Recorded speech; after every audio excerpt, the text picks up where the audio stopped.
Your emotions are probably really affecting your outcomes more than you realize. And then on the opposite end of that, your outcomes are affecting your emotions. And it becomes this cycle of, if you can't control how you feel, you might not be able to control how you do, and bada bing, bada boom.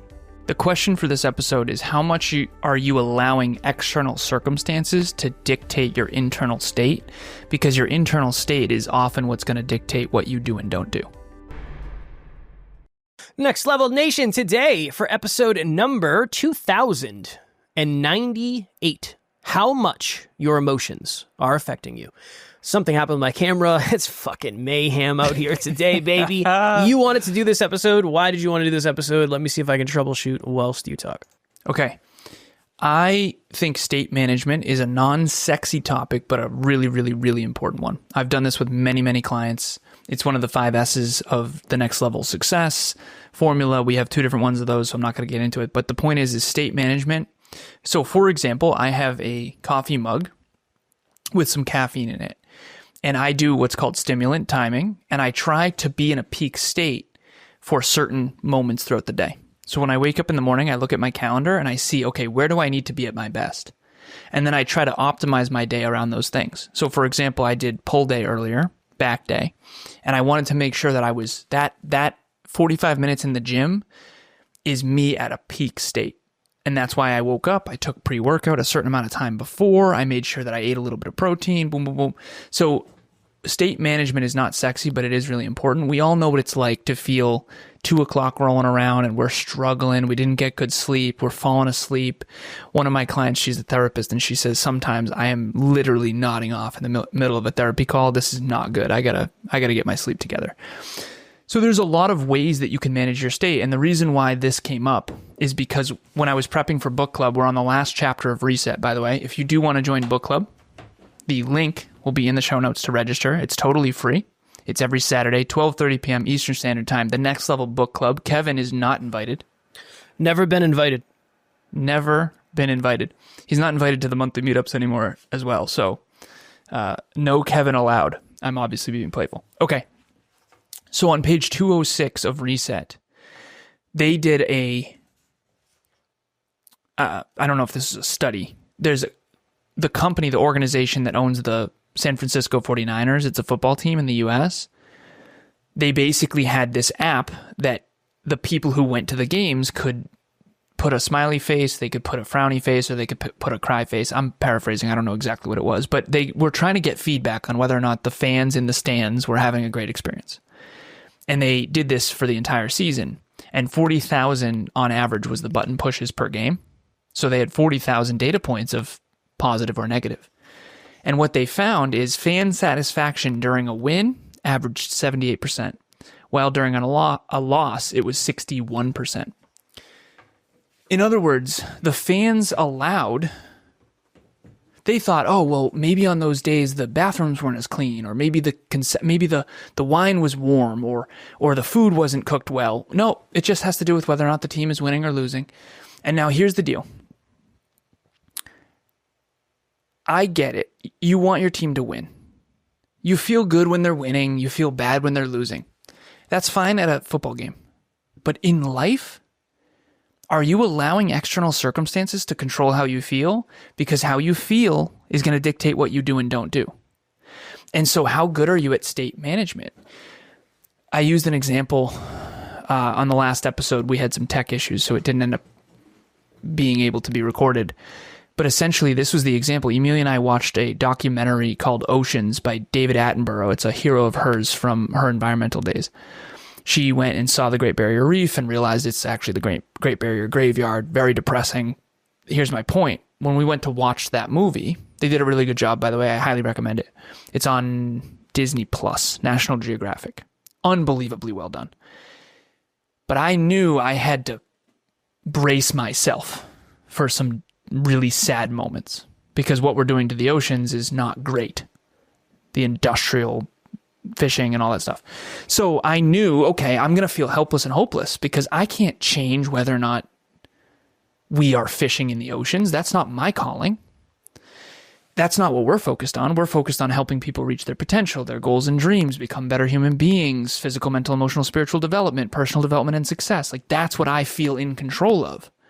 I don't have control over what they're doing in the Mediterranean Sea. And so I feel helpless and hopeless, and I feel frustrated and sad and melancholy and pissed off. And I have to be very careful. Now, what I can control is whether or not I'm wasteful. And I try really, really, really, really, really, really, really hard not to be wasteful. I have a couple bougie things that I still work on. Like, I like to buy new hardcover books. It would be better for the environment for me to buy used books. I've gotten used books before. Sometimes they smell bad. Sometimes they have shit written in them. I like new books, so I'm bougie with that. And I'm actually working through that. I'm going to start buying used books. But the point is, all of us are wildly wasteful. Pisses me off, bothers me to my core. We're consumers and we're not investors. We're not thinking long term for future generations. It bothers me to my core. But I can't be sad all the time, because if I'm sad all the time, I can't actually make positive change. So for anyone out there right now, think about something wildly depressing in the world. If you stay sad about that, there's two reactions. One is, I'm sad and I need to go take a nap. The other reaction is pissed off enough to fucking do something about it. And that, to me, is how positive change happens. Change through massive pain. I think this is why momentum feels so good, because you feel good, and then things end up doing good, and then that makes you feel good, and then and just rinse and repeat. I had a very unique feeling this morning. So things have been going really well, gotten a bunch of new clients. It's amazing. Awesome. Crushing it. Great. And there was somebody who I expected for sure to work with us. It was like 10 out of 10. This person's amazing, great human, just super excited to help them. And they said, right now, I don't know if I'm ready to start a podcast. I feel like there's just time constraints. I don't know if I have the time to do it. And I immediately felt bad. Even though it is still the best, by far, not close, it's ever been, it's very easy for that negative feeling to get inside, and then me to think, okay, nothing is going to work and we're losing. Even though that's not true. That's not true at all. This was one opportunity that didn't go exactly the way I thought. But again, it's very easy to get in your own head about that. It's very, very easy.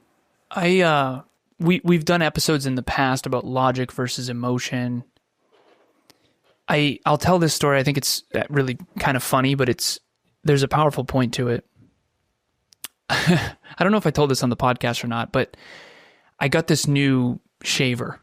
I've never really had to shave before because I never had a lot of hair. And all of a sudden I'm getting all these mustache and hair. And so I got this new shaver, and it's this 3-pronged thing that I had never used before. And I tried to shave my little unibrow. You can't really see it because it's blonde. I'm blonde and you can barely see it. It's not much, but it's enough to where I want to clean it up.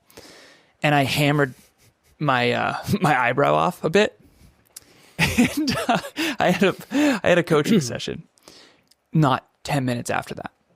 And that really, it wasn't wildly depressing for me. It wasn't a big deal. But I had a moment of, Alan, you just hammered off part of your eyebrow. I looked it up. It's going to take 6 months minimum. Wow. It might not grow back as good. All this stuff, right? And women know this, brother, because they pluck their eyebrows. You can't mess with your eyebrows too much. For the ladies out there, you know the deal. Kevin and I don't know shit. Nope. But now that I have long hair and all this, I feel like I can relate more. I have certain hair ties that I need to use. It's a whole thing. But anyways, for the men listening, I now look like a bitch. I'm kidding. At the end of the day, what I really care about here is I got a little bit down. After I hammered part of my right eyebrow off, I was like, ugh, and I got a little down. I got a little sad. I was like, Alan, I had to coach myself out of it. Alan, you're going to be fine. It's 3 to 6 months. It's not a big deal. Like, no one gives a shit about your eyebrows. Dude, get your fucking ass on that call. You're going to be fine. Now, that is genuinely my self-talk. Like, I love tough love. I think tough love is valuable. I really do. I know a lot of people don't do well with that. But for me, it's, come on, man. There's bigger problems in the world than your fucking eyebrows. Does it make sense why it doesn't do well for everybody based on this conversation?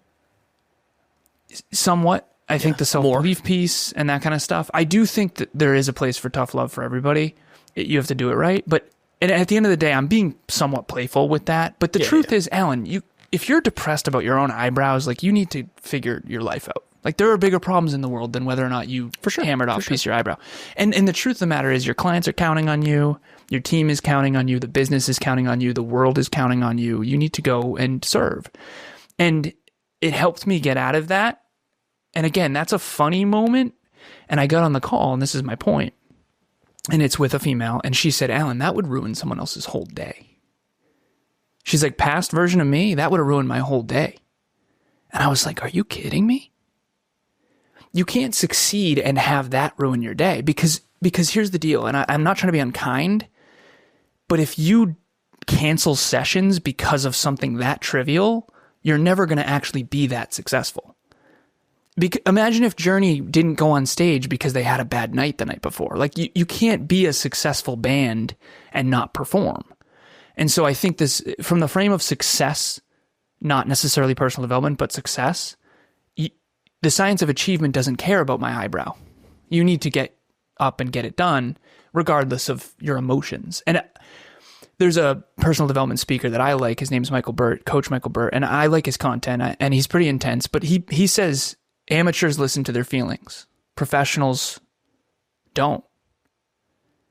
He says this, he says, on Sunday, do you really think that those players making millions of dollars to play in the NFL, they want to get hit that hard on Sunday? I agree with him. Like, you don't have to want to do it. You have to do it regardless because you're an adult. And trust me, I understand the other side of the coin too. I have trauma. I have a therapist. I work on the inner stuff too. But it can't be, you can't cancel your day because you shaved off your own eyebrow. And I think that's a good metaphor for listening to your feelings when you have to, you have people counting on you. Well, I think it's important to feel the feelings, but you got to steer the feelings. Because again, I did a story today. It was 5:58, and I was getting ready for the gym, and I was like, zero part of me wants to do this. I do not want to do this at all. I'm tired. I'm hungry. I don't want to do this. And I went to the gym, and I had a dog shit workout. It was terrible, but I did it. I went and I did it. And how did you get through that? Because you didn't listen to your feelings. That's the point of this episode. I think I probably did listen more than I wish I did, because I wonder if I tried to change my state more, if the workout would have been better. I mean, this was the whole workout was just suffering. It was terrible. This was a bad one. Normally I enjoy my workouts. I did not enjoy this at all. And I wonder if that's one of the reasons. That's where you really develop grit. It's called doing things that are hard while you feel terrible. Well, yeah, but I wonder if develops that part of your brain. I wonder if I could have done better with my state, like better re-engaging it and making it more positive. Oh. I probably could have. So I know that you coach podcasters, so it's a little different, but for me, I've been a little bit more intense with my clients recently. Yeah. And this is what I do with them. I take them through a future projection. So we track, so I'm a business coach, so we track their future projections of their income, basically, growing their companies and or careers. And I have them sort of sign up. So I did this earlier with a client. You're going to make, I don't know, 40,000 this year in your own business, then it's 100,000, then it's 150, then it's 200, then it's 250. I said, are you game to do this over the next 5 years? And she said, yeah. I said, now let me clarify. That means you're also willing to do everything that I'm going to, because I said, listen, this is a doable thing. This trajectory is doable for you mathematically. The science of achievement, I'm certain we can do this, but it's going to be terrible. Like, I need permission. So I said, it's my job to push you to achieve these things. Do I have permission to push you? You want this. And if that changes, you got to tell me. Because everything that you have to do to achieve, I mean, who wouldn't want to make $250,000 a year? That sounds awesome. But what it's going to take to do that is going to feel terrible. So I need permission as your coach to sign up for this in advance. I'm starting to get a lot more buy-in early on. I do this with Kev behind the scenes too. It's like, brother, if you want this result in the future, it doesn't really matter how you feel. If you don't want it, that's fine. That's a different conversation. Then we don't have to do any of this. But if you want X, then you're going to need to do A, B, and C. And so A, B, and C might feel bad, and you might not feel like doing A, B, and C. But if you want X, you're going to have to. And so I think that I try to make my actions dictate my feelings. I don't usually let my feelings dictate my actions. And I think that that's a really important piece of success. I would agree. I think it's something to aspire to. I just think it takes a long time. I'm 8 years in of trying to rewire this, and I still have moments like today where I had to catch myself. So it's still not natural for me. But I do think moving in that direction is, yes, for success, that is a requirement. Because again, I don't want to do this episode right now. I don't want to. I'm tired. I'm hungry. This is the second fucking time we're recording it, because the first time it got Jeffed, we made it further this time than we did the first time. But then we were troubleshooting it, and it was like, I was ready to go, and then I lost it because we were in diagnostic mode. But if I only recorded podcast episodes when I felt like it, I would not have 2,000. We wouldn't have 2,000 episodes. And that is a fact. We wouldn't be successful in business. But I don't want anybody to hear that and say, oh, you don't really love it. No, I do. I love this more than anything else. And you are allowed to love something and not want to do it every day. That is, they don't have to, they're not necessarily connected. But if I found anything, usually when I don't want to go to the gym and I get to the gym, I have a really good workout. Usually that's the way it is. Hello, NLU listener. Thank you, as always, for listening to Next Level University. Real quick, I just want to jump in and let you know about the Next Level Dreamliner. This is a journal that I use every single day. Achieve your dreams 90 days at a time. It breaks down your dreams into goals, milestones, and daily habits. We hope you enjoy it. The link will be in the show notes.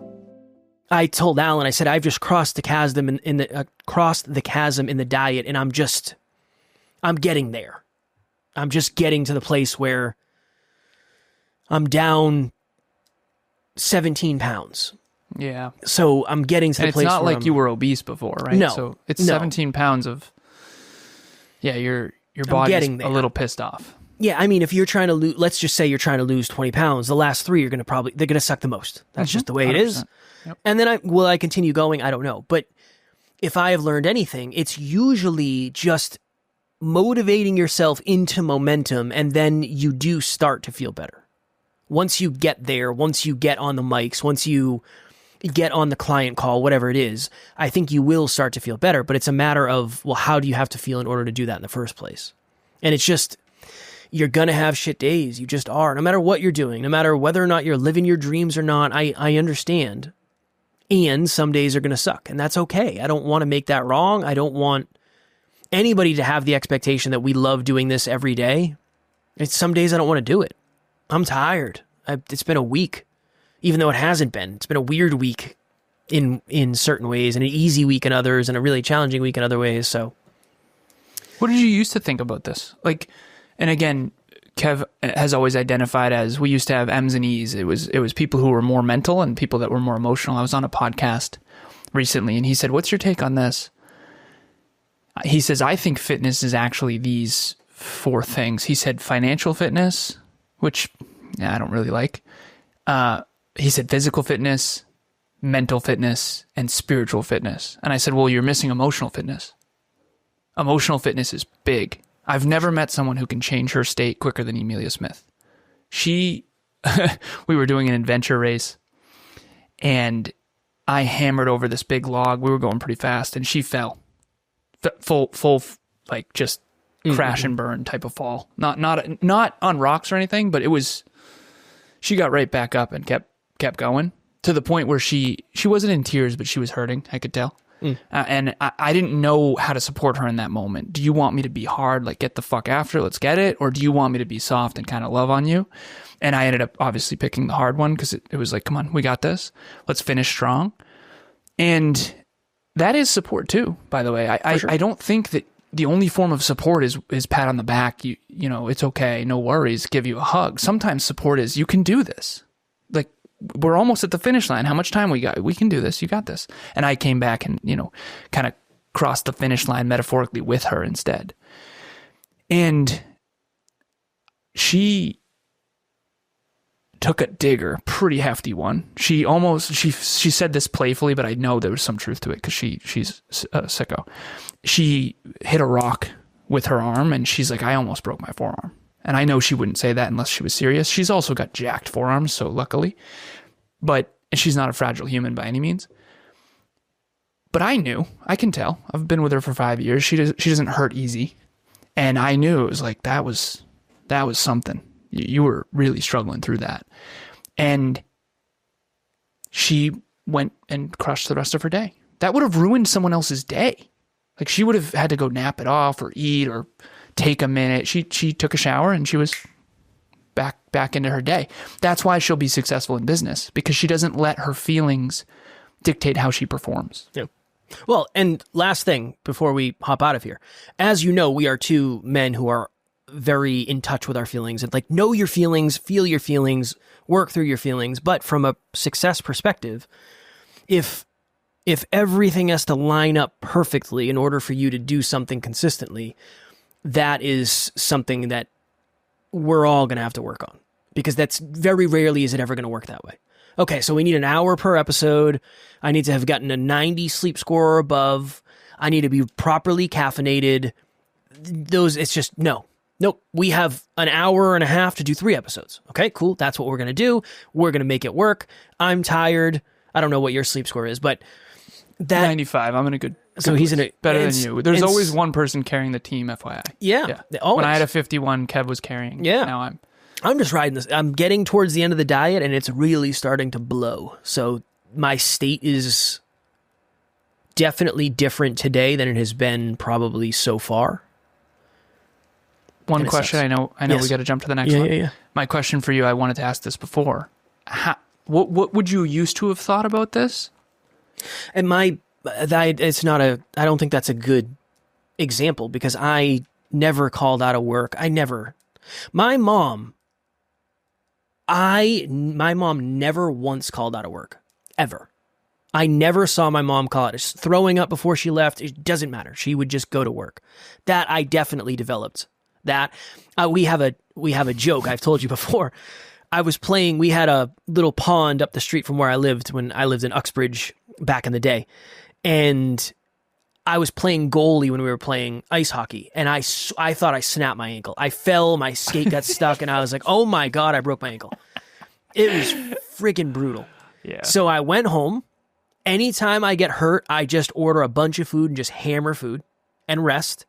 And then I think Monday I went to work and I put an ankle brace on, and I am not kidding. I walked around like dragging one foot, and that was it. It was just like, it is what it is. That's, again, when you don't feel like you're smart and competent and capable, you have to grit it out. At least that's the internal dialogue. I just have to grit it out more than somebody else might have to, because I can't lose this opportunity. And I didn't have health insurance, and I didn't have paid time off. It's not like I was going to get paid.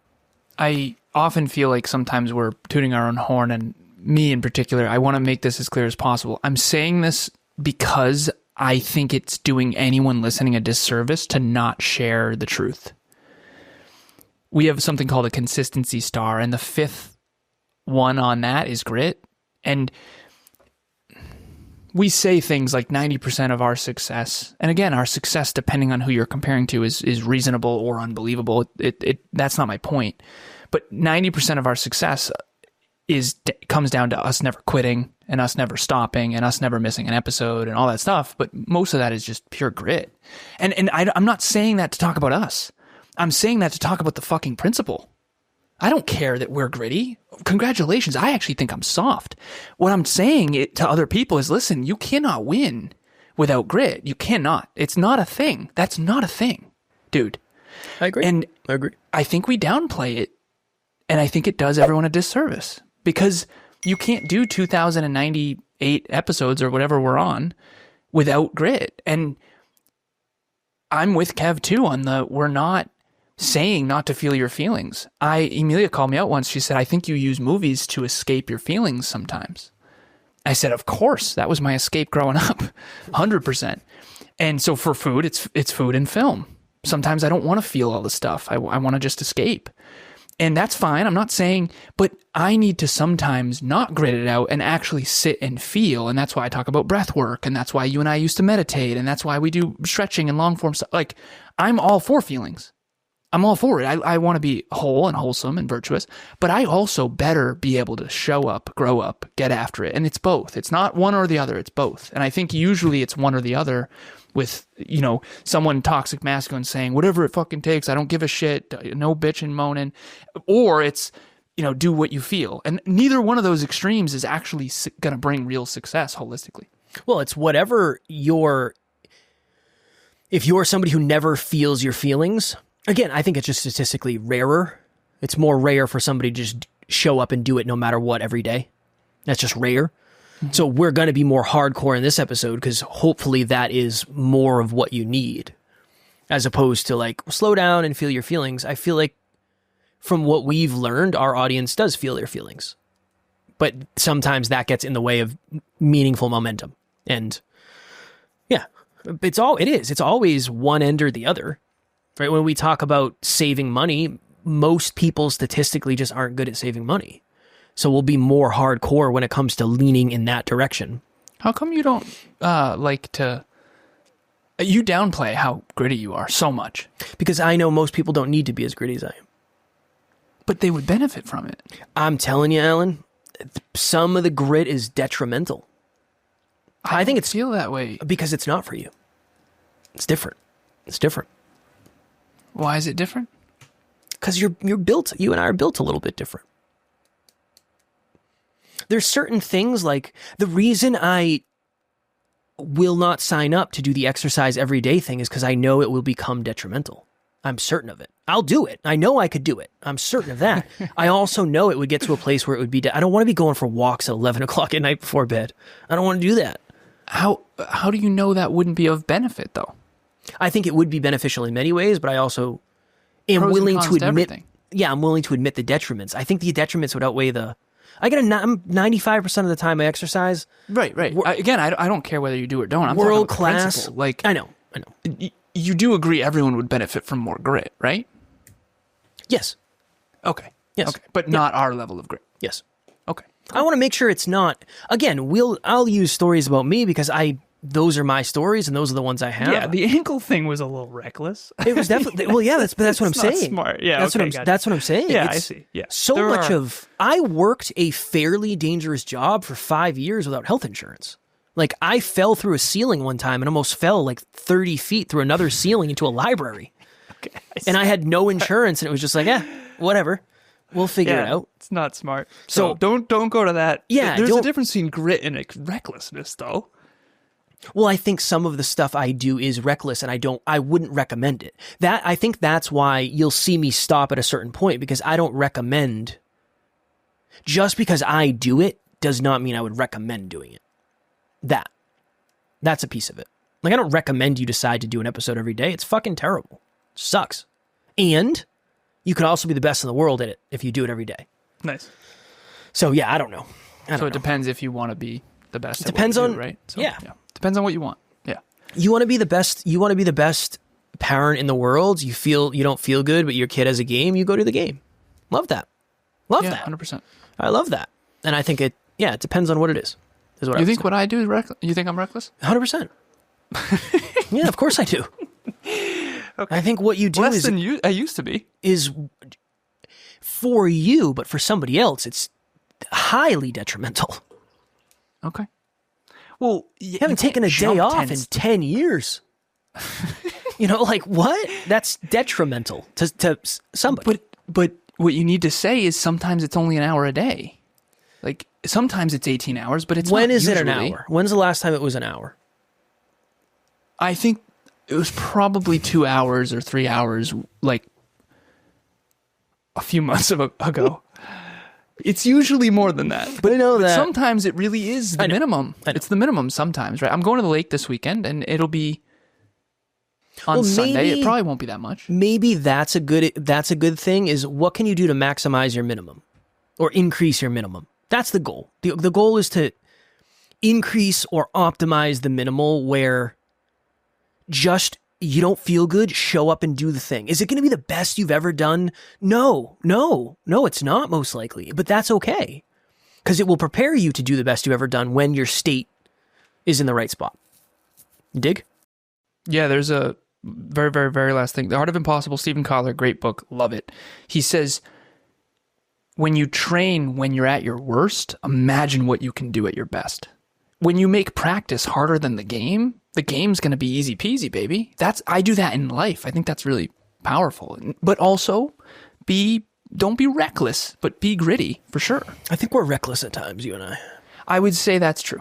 But Yeah. I feel less reckless than I used to. I close at 8. I get to bed early. I mean, come on. This is, I used to for like the last fucking- month, though. That's the thing. Like, I'm talking about the previous 10 years, not this last month.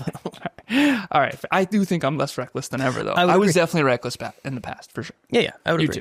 You too. I would agree. I would agree with both of that. All right, cool. We almost have 800 people in Next Level Nation, our private Facebook group. If you are looking for a group of amazing people who are into conversations about growth, and it's not going to be weird to talk about stuff like this, we'll have the link below. We would love to have you there.